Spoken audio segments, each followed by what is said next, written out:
everyone, and welcome to Game of Thrones, where the weddings suck and the characters do not matter. I'm your host, Shannon Liara, and let's embark on the tale of the Rose and the Lion, or whatever this week's episode was called.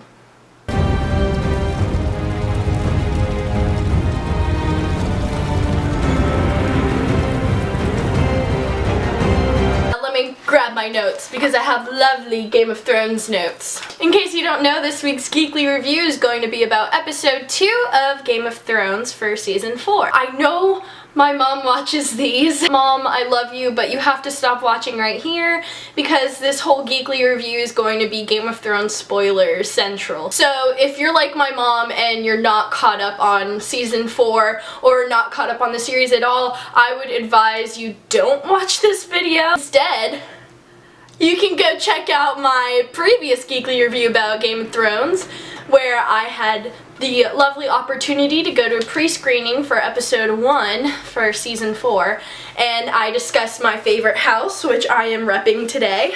Yeah, go Starks. I also talk about a lot of other fun stuff, so if you want to go check that out and not get spoiled, the link doobly-doo thingy is gonna be right here in this general vicinity. Alright, let's get started.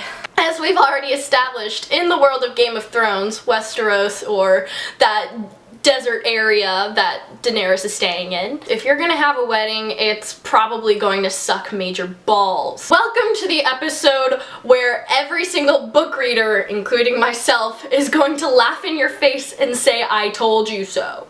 We've known about the purple wedding for quite some time, and before I continue, I am repping the purple. You see? Purple and my favorite house. It's like a big F you to the Lannisters. Essentially, a lot of people had previously asked me before this week's episode, "Hey Shannon, I know you mentioned the purple wedding after the painful events of the red wedding," and me being the book reader that I am, I was like, yeah, well, after the red wedding, the purple wedding's gonna happen, so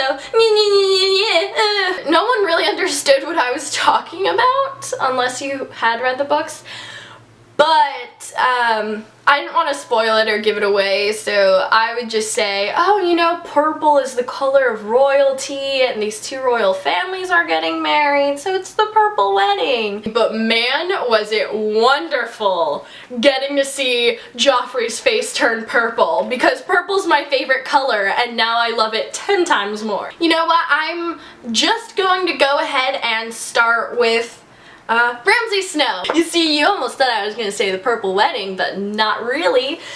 It fell. The episode starts with Ramsay and some fucking girl that I don't care about running through the woods with Reek, formerly known as Theon Greyjoy, and ravenous hounds, and they're chasing down this poor little maid because she made the brunette bitch jealous. So Ramsay was like, hey, it makes sense if you run away you can live, but if not, we can kill you because you made her jealous. Game of Thrones logic. Shocker, the little girl gets caught and she dies, and we have this whole scene where Ramsay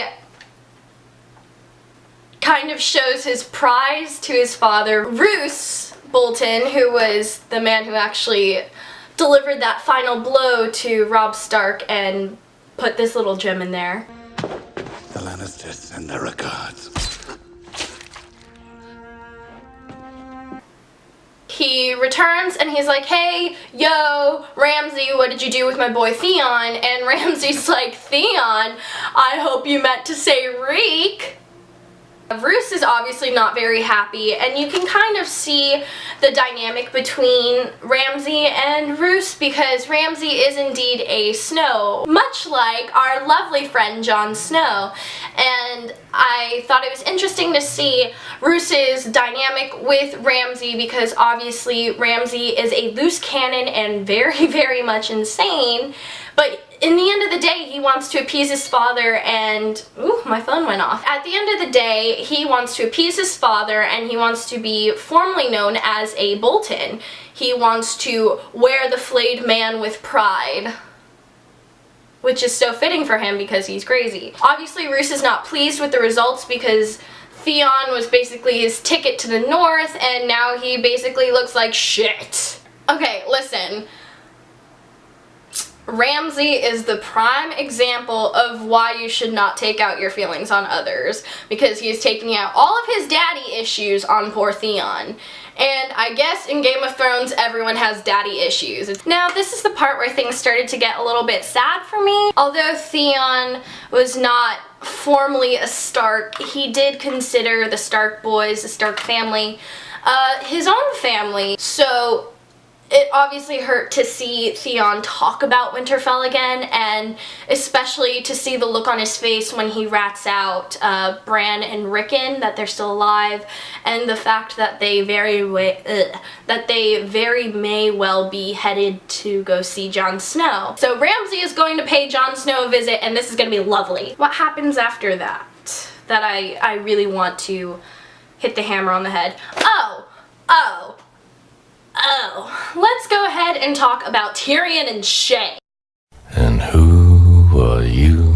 The proud lord said that I must bow so low.